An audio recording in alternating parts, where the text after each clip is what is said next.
ज्ञानप्राप्ती आणि नव्या मार्गाची दृष्टी. अन्नभक्षण करून ताजातवाना झाल्यानंतर गौतम आपल्या आत्तापर्यंतच्या अनुभवाविषयी विचार करू लागला.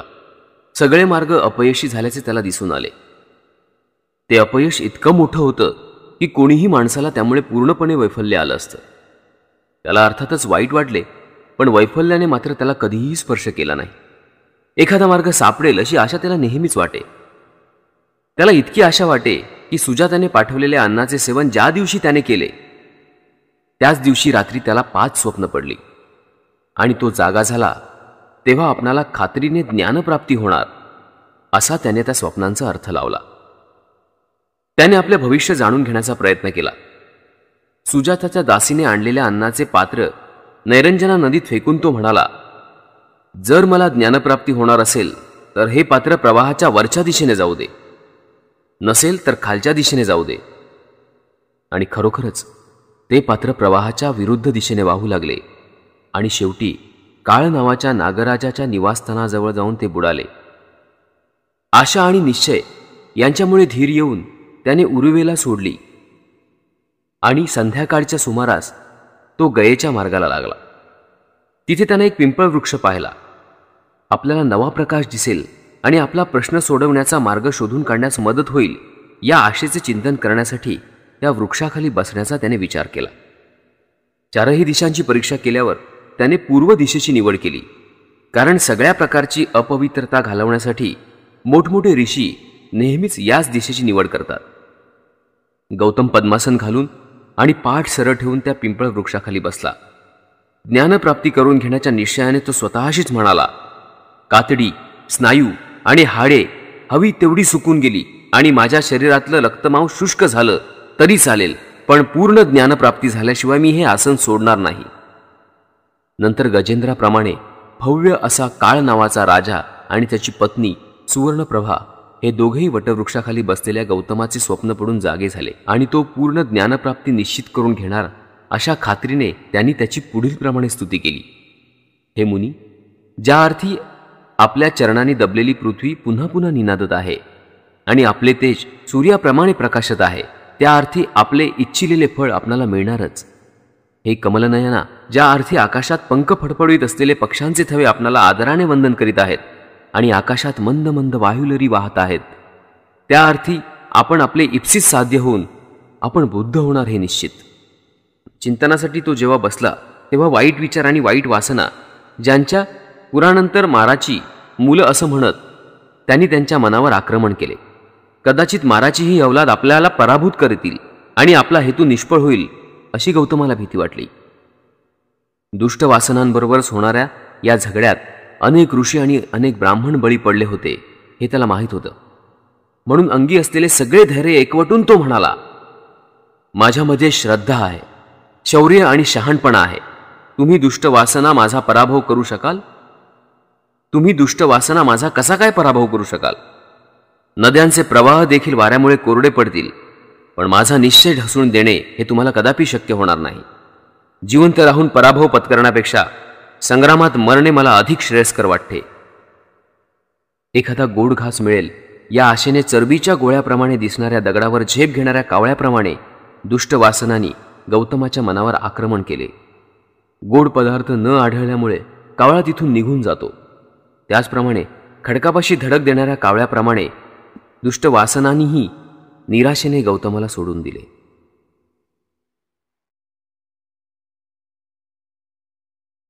चिंतन काळात उपजीविका करण्यासाठी 40 दिवस पुरेल इतके अन्न गौतमाने गोळा केले होते. मनाची चलबिचल करणारे दुष्टविचार मनातून पार काढून टाकल्यानंतर गौतमाने अन्नाचे सेवन केले आणि तो ताजातवाना झाला आणि त्याच्या अंगी पुन्हा शक्ती आली. अशा प्रकारे ज्ञानप्राप्ती करून घेण्याच्या उद्देशाने त्याने चिंतनाची पुन्हा तयारी केली. ज्ञानप्राप्ती करून घेण्यासाठी गौतमाला 4 आठवडे ध्यानमग्न राहावे लागले. 4 पायऱ्यांनी त्याने संपूर्ण ज्ञानप्राप्ती करून घेतली. पहिल्या पायरीच्या वेळी त्याने तर्कशक्ती आणि अन्वेषण यांचा उपयोग केला. त्याच्या एकांत वासामुळे पहिली पायरी गाठण्यास त्याला मदत झाली. दुसऱ्या पायरीच्या वेळी त्याने त्याच्या एकाग्रतेमध्ये भर टाकली.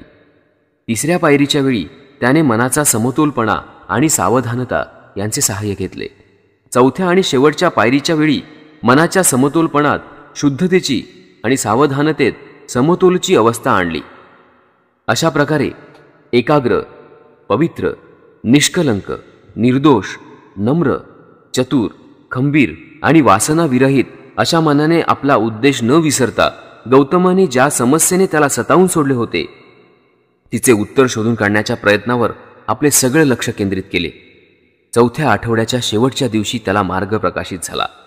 त्याला स्पष्टपणे दिसून आलं की जगात 2 समस्या आहेत.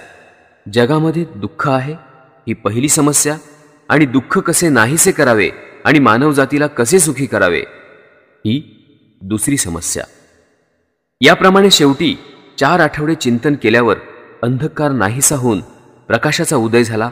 अज्ञान नष्ट होऊन ज्ञान उदयास आले आणि त्याला एक नवीन मार्ग दिसला.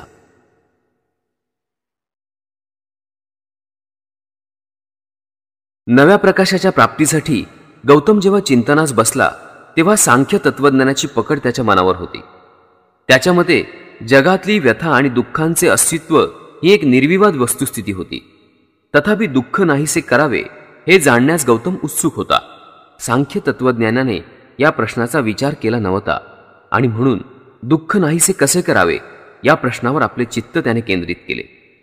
स्वाभाविकपणे त्याने आपला पहिला प्रश्न विचारला, व्यक्तिमात्राला भोगाव्या लागणाऱ्या दुःखाची आणि कष्टाची कारणे कोणती? त्याचा दुसरा प्रश्न होता की दुःख नाहीसं कसं करता येईल? या दोन्ही प्रश्नांचे बिनचूक उत्तर त्याला मिळाले. ते उत्तर म्हणजे सम्यक संबोधी, अर्थात खरी ज्ञानप्राप्ती. आणि याच कारणामुळे त्या पिंपळ वृक्षाला बोधिवृक्ष असं नाव मिळालं.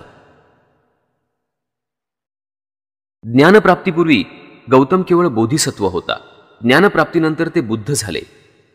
बोधिसत्व कोणाला म्हणावे आणि बोधिसत्व म्हणजे काय? बुद्ध होण्याचा प्रयत्न करणारा मनुष्य म्हणजे बोधिसत्व. बोधिसत्व बुद्ध कसा होतो?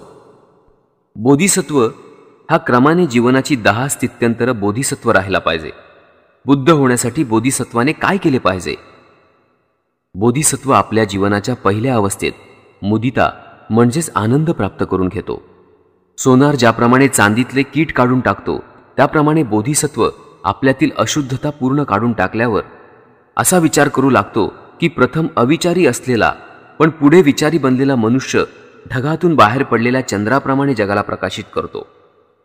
हे जाणल्यावर त्याला आनंद होतो आणि सगळ्या प्राणीमात्रांच्या कल्याणाची तीव्र तळमळ त्याला लागते. जीवनाच्या दुसऱ्या अवस्थेत त्याला विमलता म्हणजेच शुद्धता प्राप्त होते. त्यावेळी बोधिसत्वाने कामवासनेचे सर्व विचार मनातून काढून टाकलेले असतात. तो दयाशील होतो. तो सगळ्यांना दया दाखवतो. तो लोकांच्या दुर्गुणांची खुशामत करत नाही किंवा त्यांच्या सद्गुणाविषयी त्यांना नाउमेद करत नाही. जीवनाच्या तिसऱ्या अवस्थेत प्रभाकरी अवस्था म्हणजेच तेजस्विता प्राप्त करून घेतो.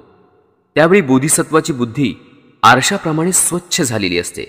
अनात्मा आणि अनित्यता यांच्या सत्याचे त्याला पूर्ण ज्ञान आणि आकलन झालेले असते. आता त्याला फक्त सर्वोच्च ज्ञान मिळवण्याची इच्छा असते आणि त्यासाठी तो कशाचाही त्याग करायला तयार असतो. जीवनाच्या चौथ्या अवस्थेत तो अर्चिष्मती म्हणजेच अग्निप्रमाणे तेजस्वी बुद्धिमत्ता प्राप्त करून घेतो. या स्थितीत बोधिसत्व अष्टांगिक मार्ग, चातुर्विद ध्यान, चातुर्विद आयाम, चातुर्विद इच्छाशक्ती आणि पंचशील यावर आपले लक्ष केंद्रित करतो. जीवनाच्या 5व्या अवस्थेत तो सुदूर्यजा म्हणजेच जिंकण्यास कठीण अशी स्थिती प्राप्त करून घेतो. सापेक्ष आणि निरपेक्ष यांच्यातील संबंधांचे त्याला पूर्वज्ञान होते. जीवनाच्या 6व्या अवस्थेत तो अभिमुखी होतो. या अवस्थेत पदार्थांची उत्क्रांती आणि तिचे कारण यांची 12 निदाने पूर्ण आकलन करण्याची त्याची तयारी झालेली असते. आणि अभिमुखी या नावाच्या ज्ञानामुळे अविद्येने अंध झालेल्या सगळ्या प्राणीमात्रांविषयी त्याच्या अंतःकरणात अगाध करुणा निर्माण होते. जीवनाच्या 7व्या अवस्थेमध्ये बोधिसत्व दूर जाणे ही अवस्था प्राप्त करून घेतो. बोधिसत्व आता दिक्कालातीत असतो. हो, अनंताशी एकरूप झालेला असतो.